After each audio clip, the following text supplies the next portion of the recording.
മൂലക്കുരു അല്ലെങ്കിൽ പൈൽസ് നമ്മൾ ട്രീറ്റ് ചെയ്യുമ്പോൾ മരുന്നിനോടൊപ്പം തന്നെ പ്രാധാന്യം അതിൻ്റെ ഭക്ഷണ നിയന്ത്രണത്തിലും ഉണ്ട്. അപ്പോൾ മൂലക്കുരു അല്ലെങ്കിൽ പൈൽസിൻ്റെ ബുദ്ധിമുട്ട് അനുഭവിക്കുന്നവർക്ക് മരുന്ന് കഴിക്കുന്നതിനോടൊപ്പം എന്തൊക്കെ ഭക്ഷണം കഴിക്കാം, എന്തൊക്കെ കഴിച്ചുകൂടാ എന്നൊക്കെ നമുക്ക് ഈ വീഡിയോയിലൂടെ നോക്കാം. ഞാൻ ഡോക്ടർ പ്രിയ, Q1B ഹെൽത്ത് കെയറിലെ ഹോമിയോപ്പതിക് ഫിസിഷ്യനാണ്.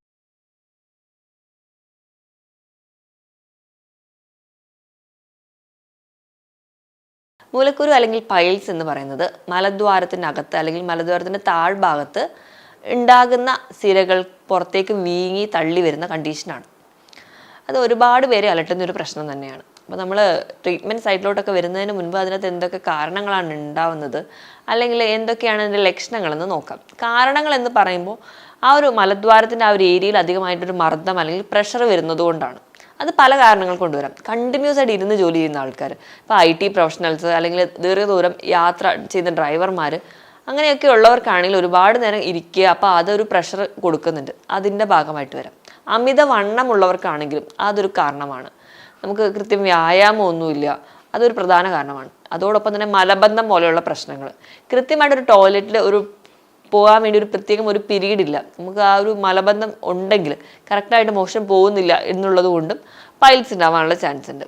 അപ്പം ഇതൊക്കെയാണ് പ്രധാനമായിട്ട് കാരണങ്ങൾ പറയുന്നത്. അധികമായിട്ട് നോൺ വെജിറ്റേറിയൻ ഭക്ഷണം കഴിക്കുന്നവർ, ഒരുപാട് നാരടങ്ങിയ ഭക്ഷണങ്ങളൊന്നും കഴിക്കാത്ത ഫാസ്റ്റ് ഫുഡുകൾ തന്നെ ഡിപ്പെൻഡ് ചെയ്യുന്ന ആൾക്കാർ, വെള്ളം വേണ്ട രീതിയിൽ കുടിക്കാത്ത ആൾക്കാർ, ഒരുപാട് കോഫി അല്ലെങ്കിൽ മദ്യപാനം പോലെയുള്ള ശീലങ്ങളുള്ളവർക്കൊക്കെ ഇന്ന് നമുക്ക് പൈൽസ് ഒരുപാട് പേർക്ക് കാണാൻ പറ്റും. കുറച്ചുകൂടി ഏജ്ഡ് ആയിട്ടുള്ള ആൾക്കാരിലാണ് നമുക്ക് കൂടുതലായിട്ട് നമ്മൾ പൈൽസ് കണ്ടുവരുന്നത്. ഇപ്പോൾ ഒരു കണക്കൊക്കെ പറയുന്ന പ്രകാരം ഒരു 50 വയസ്സൊക്കെ എത്തിയ ആൾക്കാർ ഒരു 50% ആൾക്കാർക്ക് നമ്മുടെ നാട്ടിൽ ഇന്ന് പൈൽസ് ഉണ്ടെന്നാണ് പറയുന്നത്. ഈ പൈൽസ് എവിടെ കാണുന്നു എന്നതിൻ്റെ പേരിൽ അത് രണ്ടായിട്ട് ഡിവൈഡ് ചെയ്തിട്ടുണ്ട്. ഉള്ളിലാണ് കാണുന്നതെങ്കിൽ, അതായത് മലദ്വാരത്തിൻ്റെ അകത്തേക്കാണ് കാണുന്നതെങ്കിൽ അതിന് നമ്മൾ ആന്തരിക പൈൽസ് എന്ന് അല്ലെങ്കിൽ ഇന്റേണൽ പൈൽസ് എന്ന് പറയും. അതിന് നമ്മൾ 4ആയിട്ട് ഡിവൈഡ് ചെയ്തിട്ടുണ്ട്. ഒന്നാമത്തേതെന്ന് പറഞ്ഞാൽ വളരെ ചെറിയ സൈസാണ്, വലിയ ബുദ്ധിമുട്ടുകളൊന്നും നമുക്ക് ഉണ്ടാവില്ല, വലിയ ലക്ഷണങ്ങളൊന്നും പുറത്തേക്ക് കാണിക്കാത്തവരാണ് ഗ്രേഡ് 1 എന്ന് പറയുന്നത്. ഇനി ഗ്രേഡ് 2 എന്ന് പറയുന്നത് ഗ്രേഡ് 1-നേക്കാളും കുറച്ചും കൂടി വലിയ ആളാണ്. അതെന്ന് പറഞ്ഞിട്ടുണ്ടെങ്കിൽ മലമൂത്ര വിസർജന സമയത്ത് പുറത്തേക്ക് വരികയും തന്നെ തിരിച്ചകത്തേക്ക് പോവുകയും ചെയ്യും. ഗ്രേഡ് 3 എന്ന് പറയുമ്പോൾ മലമൂത്ര വിസർജന സമയത്തേക്ക് അത് പുറത്തേക്ക് തള്ളി വരികയും പക്ഷെ നമ്മളായിട്ടൊരു പ്രഷർ കൊടുത്താൽ മാത്രമേ അകത്തേക്ക് കയറി പോവുകയുള്ളൂ. ഗ്രേഡ് 4 ആണ് നമ്മുടെ പൈൽസുകളിൽ ഏറ്റവും ബുദ്ധിമുട്ടുണ്ടാക്കുന്നത്. ഭയങ്കര ചൊറിച്ചിൽ, നീറ്റൽ പോലെയുള്ള ബുദ്ധിമുട്ടുകളും വേദനയൊക്കെ ഉണ്ടാക്കുന്ന ഒരു കണ്ടീഷനാണ്. അത് എപ്പോഴും പുറത്ത് നമുക്ക് കാണത്തക്ക രീതിയിൽ നിൽക്കുന്ന ഒരു കണ്ടീഷനായിരിക്കും. ഇത് കൂടാതെ തന്നെ എക്സ്റ്റേണൽ പൈൽസ് അല്ലെങ്കിൽ ബാഹ്യമായിട്ടുള്ള കാണുന്ന പൈൽസ് ഉണ്ട്. അതെന്ന് പറഞ്ഞാൽ ഒരു സ്കിൻ ടാഗ് പോലെ മലദ്വാരത്തിൻ്റെ പുറം ഭാഗത്തായിട്ട് നിൽക്കുന്നത്. ഈ പൈൽസ് എന്ന് പറയുന്ന കണ്ടീഷൻസ് ഒരുപാട് പ്രശ്നം പലർക്കും ഉണ്ടാക്കാറുണ്ട്. ഇപ്പോൾ ഗ്രേഡ് 1 അല്ലെങ്കിൽ 2 എന്ന് പറയുന്ന ഒരു സ്റ്റേജ് ഒക്കെ ആണെങ്കിൽ അത് വലിയ പ്രശ്നമൊന്നും ഉണ്ടാക്കത്തില്ല, നമുക്ക് വലിയ ബുദ്ധിമുട്ടൊന്നും ഉണ്ടാവില്ല, നമുക്ക് ജീവിതശൈലിയിലൂടെ തന്നെ മാനേജ് ചെയ്യാൻ പറ്റുന്ന ഒരു കണ്ടീഷനാണ്. എപ്പോഴും ഒരു ഏനോറെക്ടൽ കംപ്ലൈൻറ്റ് ആയതുകൊണ്ട് തന്നെ നമ്മൾ ഒരുപാട് പേരും മടിക്കുന്ന ഒരു കണ്ടീഷനാണ്. ഒരു ഡോക്ടറെ കൺസൾട്ട് ചെയ്യാൻ പോകാൻ മടിക്കുന്ന ഒരു കണ്ടീഷനാണ്. പുറത്ത് പറയാൻ തന്നെ മടിക്കുന്ന ഒരു കംപ്ലൈൻ്റ് ആയിട്ടാണ് നമ്മൾ മൂലക്കുരുവിനെ കാണാറ്. ഒരുപാട് പേർക്ക് തന്നെ ഭയങ്കരമായിട്ട് ദേഷ്യപ്പെടുക, ഇറിറ്റേറ്റ് ചെയ്യുന്ന ആൾക്കാരെ നമ്മൾ തന്നെ തമാശയ്ക്ക് പറയാറുണ്ട്, ചിലപ്പോൾ അവർക്ക് പൈൽസിൻ്റെ ബുദ്ധിമുട്ടുണ്ടാവും. കാരണം അതുകൊണ്ട് അത്രയും അധികം ഉള്ളിൽ വേദനിക്കുന്നവരായിരിക്കും, പക്ഷെ അത് പുറത്ത് പറയാനുള്ളൊരു മടി കൊണ്ടാണ്. അപ്പോൾ ഇത് എന്തൊക്കെ ബുദ്ധിമുട്ടുകളാണ് ഉണ്ടാവുക? പുറത്തേക്ക് ചെറിയ തടസ്സമായിട്ട് നമുക്ക് തൊടുമ്പോഴോ അല്ലെങ്കിൽ നമ്മൾ ആ ഒരു ഏരിയ ക്ലീൻ ചെയ്യുന്ന സമയത്ത് ഒരു ചെറിയ തടിപ്പായിട്ട് തോന്നാറുണ്ട്. ഇത് കൂടാതെ തന്നെ ആ ഒരു ഏരിയയിൽ കഠിനമായി ചൊറിച്ചിലുണ്ടാവാറുണ്ട്, ഭയങ്കരമായ ഒരു വേദന, മലം പോകുന്നതിന് മുൻപ് അല്ലെങ്കിൽ ശേഷമായിട്ട് ബ്ലഡ് പോവുക, അല്ലെങ്കിൽ അതിനോടൊപ്പം തന്നെ പോവുക, അല്ലെങ്കിൽ അവിടെ ഭയങ്കരമായിട്ടുള്ളൊരു വേദന അനുഭവപ്പെടുക, ഭയങ്കര പുകച്ചിൽ, ചൊറിച്ചിൽ അനുഭവപ്പെടുക, ഇരിക്കാൻ പറ്റുന്നില്ല, നിൽക്കാൻ പറ്റുന്നില്ല, നടക്കാൻ പറ്റുന്നില്ല എന്നൊക്കെ ഒരുപാട് പേഷ്യൻസ് ഉള്ളിൽ നിന്ന് പറയുന്ന ഒരു കംപ്ലൈൻ്റ് ആണ് ഈ ഒരു അസുഖം എന്നുള്ളത്. അപ്പോൾ ഇതൊക്കെയാണ് പുറത്ത് കാണിക്കുന്ന ലക്ഷണങ്ങൾ. ഇപ്പം ബ്ലീഡിങ് ഒക്കെ വന്നു, അത് ബ്ലീഡിങ് നമ്മൾ കൺട്രോൾ ചെയ്യാതെ പോകുന്നതിൻ്റെ ഭാഗമായിട്ട് അനീമിയ അല്ലെങ്കിൽ വിളർച്ച ഉണ്ടാവുന്നു, ഭയങ്കര ക്ഷീണമാവുന്നു. ചിലപ്പോൾ ആ ഒരു സ്റ്റേജിലെത്തുമ്പോഴായിരിക്കും നമ്മൾ തന്നെ അതിനെ ഡോക്ടറെ കാണണമല്ലോ അല്ലെങ്കിൽ നമ്മൾ എന്തെങ്കിലും ട്രീറ്റ്മെൻറ്റ് എടുക്കണമല്ലോ എന്ന് നമ്മൾ തന്നെ വിചാരിക്കുന്ന ഒരു കംപ്ലൈൻ്റ് ആണ് പൈൽസ്. അപ്പം നിങ്ങൾ ആദ്യമേ കരുതേണ്ട ഒരു കാര്യം എന്ന് വെച്ചിട്ടുണ്ടെങ്കിൽ ഏതൊരു കംപ്ലൈൻ്റ് ആണെങ്കിലും നമ്മൾ തുടക്കത്തിൽ ട്രീറ്റ് ചെയ്യുകയാണെങ്കിൽ നമുക്ക് ഈസി ആയിട്ട് അതിനെ മാനേജ് ചെയ്യാൻ പറ്റും. നമ്മൾ മടി കൊണ്ടോ അല്ലെങ്കിൽ മറ്റ് പല കാരണങ്ങൾ കൊണ്ടോ നമ്മളൊരു ഡോക്ടറുടെ കൺസൾട്ടേഷനോ അല്ലെങ്കിൽ മറ്റാരോട് ഷെയർ ചെയ്യാതിരുന്നുണ്ടെങ്കിൽ അത് ഓരോ ദിവസം ചെല്ലുന്നതോറും അതിൻ്റെ സ്റ്റേജ് കൂടി വരികയും നമുക്ക് കൺട്രോൾ ചെയ്യാൻ പറ്റാത്തൊരു കണ്ടീഷനിലോട്ട് പോവുകയും ചെയ്യും. പിന്നെ ഒരു എൻഡ് സ്റ്റേജ് എന്ന് പറഞ്ഞാൽ പിന്നെ ചിലപ്പോൾ അത് സർജിക്കലാവാം. നമ്മുടെ ഒരു ഏജ് ചിലപ്പോൾ അവിടെ പ്രശ്നം വരാം, അല്ലെങ്കിൽ നമുക്ക് മറ്റ് പല ജീവിതശൈലി രോഗങ്ങളുണ്ടെങ്കിൽ അതൊരു പ്രശ്നമാവും. അപ്പോൾ അതൊക്കെ ഉള്ളതുകൊണ്ട് നിങ്ങൾ ആ തുടക്കത്തിൽ അതിനെ ട്രീറ്റ് ചെയ്യാൻ വേണ്ടി ശ്രദ്ധിക്കുക. അപ്പോൾ അതിൻ്റെ ഒരു മാനേജ്മെൻറ്റ് സൈഡ് വളരെ ഇമ്പോർട്ടൻ്റ് ആണ്. അപ്പോൾ നമ്മളിത് ട്രീറ്റ് ചെയ്യാതിരുന്നിട്ടുണ്ടെങ്കിൽ അല്ലെങ്കിൽ അത് മറ്റ് പല കോംപ്ലിക്കേഷൻസും ഉണ്ടാകും. ഇപ്പോൾ ഞാൻ ഈ പറഞ്ഞ അനീമിയ കൂടാതെ തന്നെ അത് അവിടെ ഒരു ത്രോംബോസിസ് അല്ലെങ്കിൽ ഒരു ബ്ലഡ് ക്ലോട്ടൊക്കെ ആയിട്ട് ഫോം ചെയ്യാൻ അല്ലെങ്കിൽ സ്കിൻ ടാഗായിട്ട് പ്രസൻറ്റ് ചെയ്യാനൊക്കെ കാരണമാവാറുണ്ട്. കാരണം ഈ ഒരു പ്രശ്നമുള്ളതുകൊണ്ട് അവരുടെ ലൈഫിനെ തന്നെ ഈ ഒരു കോംപ്ലിക്കേഷനോടൊപ്പം തന്നെ അവരുടെ ലൈഫ് സ്റ്റൈലിനെ അല്ലെങ്കിൽ അവരുടെ ജീവിതശൈലിയിലെ പല പ്രവർത്തനങ്ങളെയും അല്ലെങ്കിൽ അവരുടെ സ്വഭാവത്തിൽ തന്നെ ദേഷ്യം വരാനോ അല്ലെങ്കിൽ മറ്റ് പല മൂഡ് സ്വിങ്സ് വരെ കാരണമാവുന്നുണ്ട് ഈ ഒരു പൈൽസ് എന്ന് പറയുന്ന രോഗം. ഇനി നമ്മളൊരു ഡോക്ടറുടെ കൺസൾട്ടേഷൻ എടുക്കുകയാണെങ്കിൽ ഡോക്ടർ പ്രോട്ടോസ്കോപ്പി അല്ലെങ്കിൽ മറ്റ് പുറത്തുള്ള പരിശോധനകൾ ശേഷം മാത്രമാണ് ഏതൊരു സ്റ്റേജാണ് അല്ലെങ്കിൽ ട്രീറ്റ്മെൻറ്റ് എങ്ങനെ പോകണം എന്നൊക്കെ നമ്മൾ തീരുമാനിക്കാറ്. ഇപ്പോൾ തുടക്കത്തിലൊരു കണ്ടീഷനിലൊക്കെ ആണെങ്കിൽ ഹോമിയോപ്പതിയിൽ ഫലപ്രദമായ ചികിത്സ ലഭ്യമാണ്. ഈസി ആയിട്ട് നമുക്ക് കൺട്രോൾ ചെയ്യാൻ പറ്റുന്ന ഒരു കണ്ടീഷൻ മാത്രമാണ് പൈൽസ് എന്നുള്ളത്. ഇപ്പോൾ ഒരു മാനേജ്മെൻറ്റ് സൈഡിലോട്ട് പോകുമ്പോൾ ഏറ്റവും ആദ്യം നമുക്ക് ഇമ്പോർട്ടൻ്റ് ആയിട്ട് പറയേണ്ടതെന്ന് വെച്ചിട്ടുണ്ടെങ്കിൽ എപ്പോഴാണോ ആ ഒരു മലം പാസ് ചെയ്യാൻ വേണ്ടി തോന്നുന്നത് അപ്പം തന്നെ അത് പാസ് ചെയ്യാൻ വേണ്ടി ശ്രമിക്കുക. അത് മാക്സിമം അത് പിടിച്ചു വെക്കാതിരിക്കുക. ആ ഒരു കറക്റ്റ് ടൈമിൽ തന്നെ പോവുകയാണെങ്കിൽ നമുക്ക് ഈ പൈൽസ് പോലുള്ള ബുദ്ധിമുട്ടുകൾ തീരെ ഉണ്ടാവില്ല. പിന്നെ ഏറ്റവും ആദ്യം നമ്മൾ ശീലിക്കേണ്ട കാര്യം എന്ന് പറഞ്ഞെങ്കിൽ കോൺസ്റ്റിപ്പേഷൻ ഉണ്ടാവാതിരിക്കാൻ വേണ്ടി ശ്രദ്ധിക്കുക. അതിനുവേണ്ടി നമ്മുടെ ഭക്ഷണത്തിൽ വരുത്തേണ്ട മാറ്റങ്ങൾ ഞാൻ പറയുന്നുണ്ട്. അതോടൊപ്പം തന്നെ ധാരാളം വെള്ളം കുടിക്കുക. നല്ലപോലെ വെള്ളം കുടിക്കുക. ഒരു 2 മുതൽ 3 ലിറ്ററോളം വെള്ളം സ്ഥിരമായി കുടിക്കണം. ഇപ്പം നിങ്ങൾ ഒരുപാട് വിയർക്കുന്ന ജോലി ചെയ്യുന്നവരാണെങ്കിൽ അതിനനുസരിച്ച് കൂടി വെള്ളം കുടിക്കുക. നമ്മളെപ്പോഴും നമ്മുടെ ശരീരഭാരത്തിനനുസരിച്ച് നമ്മുടെ വെള്ളം കുടിക്കുന്നതിൻ്റെ അളവ് മെയിൻറ്റെയിൻ ചെയ്യുക. അപ്പം 25 കിലോയ്ക്ക് 1 ലിറ്റർ എന്ന കണക്കിൽ സ്ഥിരമായി തന്നെ വെള്ളം കുടിക്കാൻ വേണ്ടി ശ്രദ്ധിക്കുക. അപ്പോൾ അതിനോടൊപ്പം തന്നെ ഇപ്പോൾ കഫീൻ അല്ലെങ്കിൽ മദ്യപാനം പോലുള്ള ശീലമുള്ളവരാണെങ്കിൽ ഇങ്ങനത്തെ ശീലമുള്ളതിൻ്റെ ഭാഗമായിട്ട് നമുക്ക് നിർജ്ജലീകരണം അല്ലെങ്കിൽ ഡീഹൈഡ്രേഷൻ ഉണ്ടാവാനുള്ള ചാൻസ് ഉണ്ട്. അപ്പോൾ അതുകൊണ്ട് നിങ്ങൾ മാക്സിമം അത് ഒഴിവാക്കുക. ആ ഒരു ഡീഹൈഡ്രേഷൻ ഒഴിവാക്കാൻ വേണ്ടിയിട്ട് നിങ്ങൾ ഈ ഒരു സ്വഭാവം ഉണ്ടെങ്കിൽ അത് കംപ്ലീറ്റ് ആയിട്ട് നിർത്തുക. അതുപോലെ പുകവലിയൊക്കെ കംപ്ലീറ്റ് ആയിട്ട് നിർത്തുക. ഇനി ഭക്ഷണത്തിൻ്റെ കാര്യത്തിലോട്ട് കിടക്കുമ്പോൾ നമ്മൾ ഏറ്റവും ആദ്യം നമ്മൾ പറയുന്നത് വെച്ച് കഴിഞ്ഞാൽ നാരുള്ള ഭക്ഷണങ്ങൾ കഴിക്കുക. ഏറ്റവും ആദ്യം ഇപ്പോൾ നമ്മൾ വേറെ എന്തൊക്കെ പ്രശ്നങ്ങൾ ഉണ്ടായിക്കോട്ടെ, മറ്റ് പല കാരണങ്ങൾ കൊണ്ടാണ് നിങ്ങൾ പൈൽസ് എങ്കിലും ഏറ്റവും ആദ്യം നമ്മൾ മാനേജ് ചെയ്യാൻ വേണ്ടത് നാരടങ്ങിയ ഭക്ഷണം കഴിക്കുക. നാര് എന്ന് പറയുന്നത് നമ്മുടെ പഴങ്ങളിലും പച്ചക്കറികളിലും മറ്റ് പല ഭക്ഷണങ്ങളും ഉൾപ്പെട്ടിട്ടുള്ള ഒന്നാണ്. നാരുകൾ 2 ടൈപ്പ് ഉണ്ട്. സോലുബിൾ ഫൈബേഴ്സും ഉണ്ട്, ഇൻസോലുബിൾ ഫൈബേഴ്സും ഉണ്ട്. ഈ സോലുബിൾ ഫൈബേഴ്സ് എന്ന് പറഞ്ഞാൽ നമ്മൾ ഓട്സിലൊക്കെ കാണുന്നതാണ്. അതുപോലെ തന്നെ ഇൻസോലുബിൾ ഫൈബേഴ്സ് എന്ന് പറയുന്നത് നമ്മുടെ പഴങ്ങളിൽ പച്ചക്കറികളിൽ നമ്മൾ തവിട് അടങ്ങിയിട്ടുള്ള ഭക്ഷണങ്ങളിൽ ഒക്കെ കാണുന്നതാണ് ഇൻസോലുബിൾ ഫൈബേഴ്സ്. ഇവ രണ്ടും നമുക്ക് അത്യാവശ്യമായിട്ടുള്ള ഒന്നാണ്. നമ്മുടെ ശരീരത്തിൽ അല്ലെങ്കിൽ നമ്മൾ കഴിക്കുന്ന ഭക്ഷണത്തിൽ നിന്ന് വേസ്റ്റായിട്ട് മലം ഫോം ചെയ്യുന്നത് നമ്മുടെ വൻകുടലിൽ വെച്ചായിരിക്കും. ആ വൻകുടലിൻ്റെ ഒരു മൂവ്മെൻറ്റ് വഴിയാണ് മലദ്വാരത്തിലേക്ക് എത്തുന്നു, അത് മലം പുറത്തേക്ക് പോകുന്നത്. അപ്പം ഈ ഒരു മൂവ്മെൻറ്റ് കംപ്ലീറ്റ് ആവണം, ഈ മൂവ്മെൻറ്റ് നടക്കണമെങ്കിൽ നമുക്ക് ഫൈബേഴ്സ് അത്യാവശ്യമാണ്. ആ ഒരു ബൾക്ക്, അതായത് ആ മലം ഫോം ചെയ്യാനുള്ള ഒരു ബൾക്ക് ഫോം ചെയ്യണമെങ്കിൽ ഫൈബേഴ്സ് വളരെ എസെൻഷ്യലാണ്. അപ്പോൾ ധാരാളം ഫൈബേഴ്സ് അടങ്ങിയ ഭക്ഷണങ്ങൾ കഴിക്കുക. നമ്മുടെ വീടുകളിൽ കിട്ടുന്ന ഇലക്കറികൾ, ചീര അല്ലെങ്കിൽ തഴുതാമ, മുരിങ്ങയില, മധുരച്ചീര ഇവയൊക്കെ നിങ്ങൾക്ക് ഉൾപ്പെടുത്താം. അതുപോലെ ഇലക്കറികൾ സ്ഥിരമായി കഴിക്കുന്നതിനോടൊപ്പം തന്നെ നമുക്ക് കോളിഫ്ലവർ, ബ്രക്കോളി, ക്യാബേജ് ഇവയൊക്കെ കഴിക്കും. ക്രൂസിഫറസ് വെജിറ്റബിൾസ് എല്ലാം നിങ്ങൾക്ക് ഉൾപ്പെടുത്താം. ഇവയിലൊക്കെ ധാരാളം നാരുകൾ അടങ്ങിയിട്ടുണ്ട്. ഇപ്പോൾ ഞാൻ ആദ്യം പറഞ്ഞ പോലെ സോലുബിൾ ഫൈബേഴ്സ് ഉള്ള ഓട്സ് അത് നിങ്ങൾ കഴിക്കാം.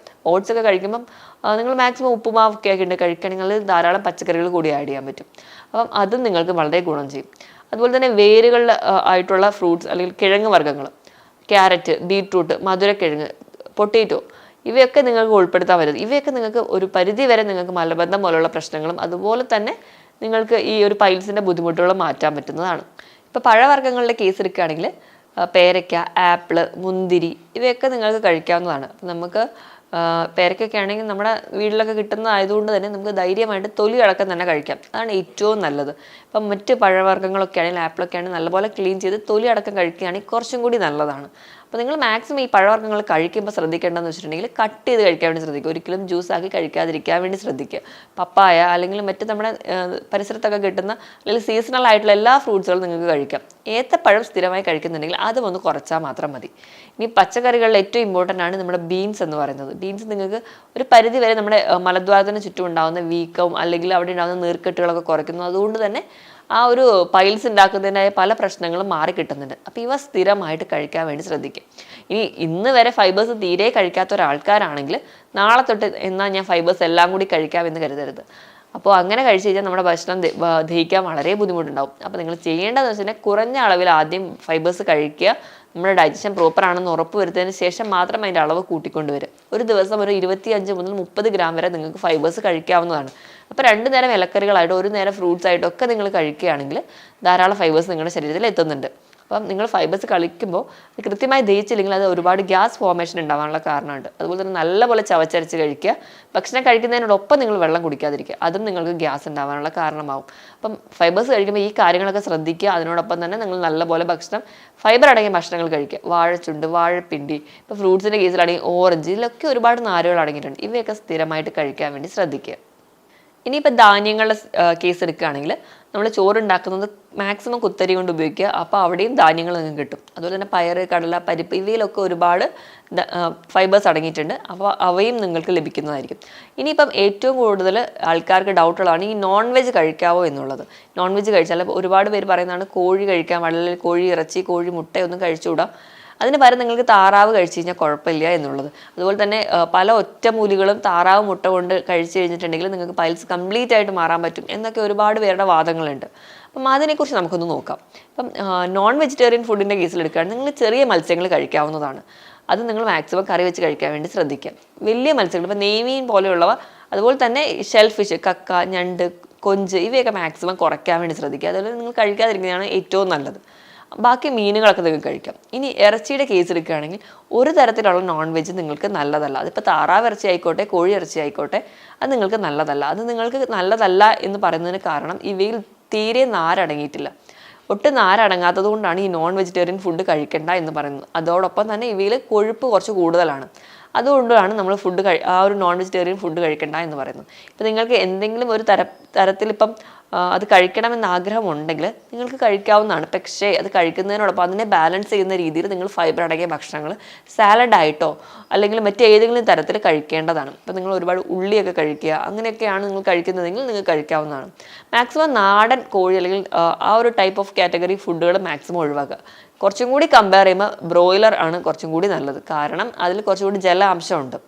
അതുപോലെ തന്നെ കറി വെച്ച് മാത്രം കഴിക്കുക. നമ്മളിപ്പം ഇപ്പോഴത്തെ ഒരു ടൈപ്പ് അനുസരിച്ച് ഒരുപാട് വറുത്തതും പൊരിച്ചതും അൽഫാം അങ്ങനെയൊക്കെ കഴിക്കുന്നവരാണെങ്കിൽ അതിൽ ചുടുന്നതിനോടൊപ്പം ഒരുപാട് അതിനകത്തുള്ള വെള്ളം കൂടി നഷ്ടപ്പെടും. അപ്പോൾ അത് ഒഴിവാക്കാൻ വേണ്ടി മാക്സിമം കറി വെച്ച് കഴിക്കാൻ വേണ്ടി ശ്രദ്ധിക്കുക. എപ്പോഴും കഴിക്കുന്നതിനോടൊപ്പം തന്നെ ഒരു സാലഡ് കൂടി കഴിക്കുകയാണെങ്കിൽ നിങ്ങൾക്ക് ബാലൻസ് ചെയ്ത് കഴിക്കാവുന്നതേ ഉള്ളൂ. പക്ഷേ ഇത് സ്ഥിരമായി കഴിക്കാതിരിക്കാൻ വേണ്ടി ശ്രദ്ധിച്ചാൽ മതി. മുട്ടയുടെ കേസ് എടുക്കുകയാണെങ്കിലും കോഴി മുട്ടയാണെങ്കിലും താറാവ് മുട്ടയാണെങ്കിലും അതിലുള്ള കണ്ടൻറ്റും ഒക്കെ സെയിം തന്നെയാണ്. അപ്പം കോഴി മുട്ട കഴിച്ചത് കൊണ്ട് ഒരു പൈൽസ് വരും, അതുകൊണ്ട് താറാവ് മുട്ട കഴിക്കുന്നു എന്ന് പറയുന്നതിൽ യാതൊരുവിധ ശരിയുമില്ല.